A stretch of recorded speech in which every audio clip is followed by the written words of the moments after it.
Upcoming ఓటీటీలో release అయ్యే movies. Couple friendly మార్చి 13న Amazon prime వీడియోలో రిలీజ్ అయింది. భర్త మహాశైలకు విజ్ఞప్తి. రవితేజ, ఆశికా రంగనాథ్, డింపుల్ హయాతి కలిసి నటించారు. ప్రజెంట్ జీ5లో స్ట్రీమింగ్ అవుతుంది. మామ్లా లీగల్ హై సీజన్ 2 ఏప్రిల్ 3న నెట్ఫ్లిక్స్లో రిలీజ్ కానుంది.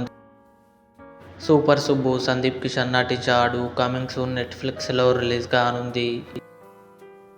బోర్డర్ 2 సన్నీ డియోల్, వరుణ్ ధవన్ కలిసి నటించారు.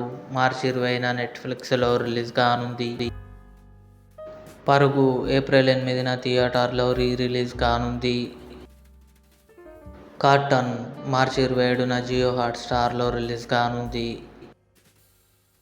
శబ్దం ఆది పినిశెట్టి, లక్ష్మీ మీనన్ కలిసి నటించారు. ఎనీటైమ్ సడన్గా అమెజాన్ ప్రైమ్ వీడియోలో రిలీజ్ కానుంది. Emily in Paris season 6 December 18 నెట్ఫ్లిక్స్లో రిలీజ్. ఇవి అప్కమింగ్ ఓటీటీ మూవీస్. ఈ వీడియో మీకు నచ్చినట్లయితే లైక్ చేయండి, షేర్ చేయండి, మా ఛానల్ని సబ్స్క్రైబ్ చేసుకోండి.